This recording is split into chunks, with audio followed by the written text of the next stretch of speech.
Okay ayan 3,000. Buksan mo ngayon itong Binance. Binance. After ng box ng GCash, buksan mo itong Binance. Binance. Click mo yung wallet, ayun click mo yung spot. Diyan nasa spot ka na. Yan ang step ko.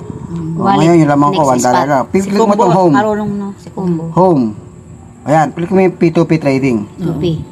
Oo. Click mo itong filter. Filter. Para yung bibilin mo, nandun sa bracket ng mga nagsiseller. Kasi yung mga seller, ayan, ang limit niya, 10,000. Ang limit niya, meron siya mga limit Limit, 10,000 to, Yung limit niya, ibig sabihin, bibili ka ng 500. Mamaya, yung seller dito, ang limit ko, minimum 1,000 lang. Doon ako nagbebenta. Hindi ako nagbebenta ng 500 pesos. Para masala mo na, hindi ka na maghanap-hanap dyan.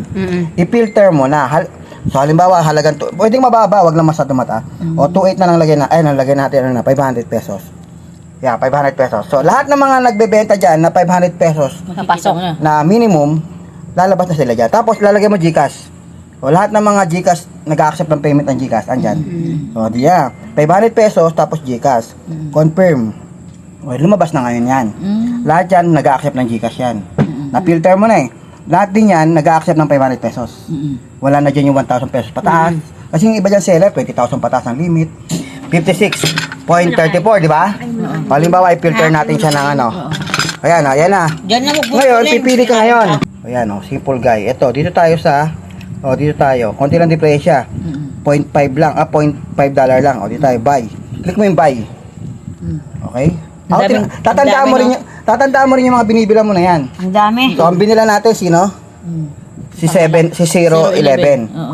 Tatandaan mo rin yan para isang araw, pag nakita mo yan, ay, nakabili na ako dito, legit to. Tatandaan mo siya.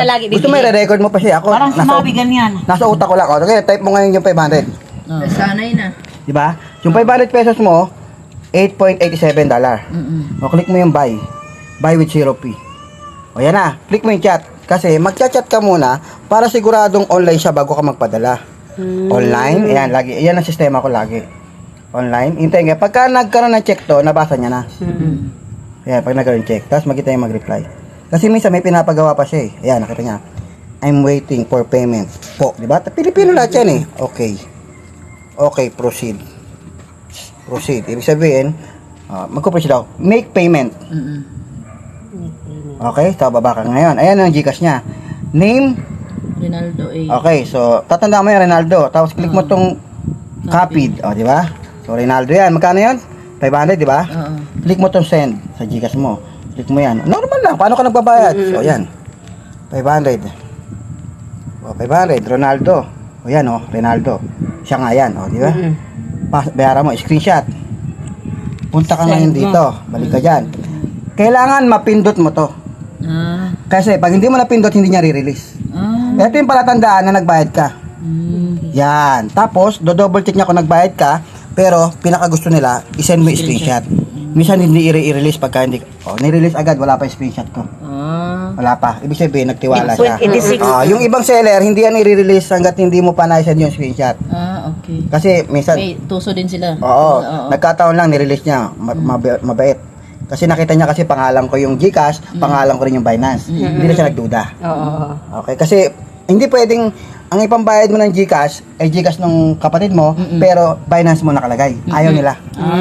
Kasi sabihin, scam yun, pag iba-iba. May Ayaw nila. sila ganun. Ayaw nila. Gusto nila kung ano yung GCash mo, tapos nandito ka na. Back ka lang ng back hanggang makarating ka dito sa wallet. Ilagay mo na to sa Tapos, nasa spot, di ba? Hindi ka nakakain. Di ba nasa spot? Oy, please, sundan nyo to. Sundan nyo. Nasa spot. Click mo itong transfer. Transfer. Kasi nasa pending siya dahil sa pending, i-click mo to. Click mo to. Pag bumili ka kasi, inire-release nila yan sa pending. Ilalagay mo siya sa spot. Kasi pag wala sa spot, hindi mo yan maibabayad. Okay. Kasi pag bumili ka, ang release pending. Sige, balikan natin para maliwanag Nasa pending yun. Tingnan mo, wala sa spot yung binili mo. Wala sino mo, $1 pa rin. Bakit wala yung binili ko? Oo, magpapanik ka na ngayon. Nasa pending siya. Ayun pending. Ayun pending. Diba? So, paano ilipat yan? Click mo lang to. Transfer. Pending to spot. Okay. Tapos, click mo tong BTC, siyempre USDT yun. So, click mo USDT, ayan o, $8. Tapos, click mo yung maximum. Click mo yung confirm transfer. So, ngayon, nasa spot na siya. Oh, ba't nawala? Wala naman eh. Kasi wala ka sa spot. Ayun o, spot to. Ayun na. Ayun na. Nilipat mo nga eh, nasa spot na siya. O ngayon, nasa spot siya, pwede mo na ipambayad.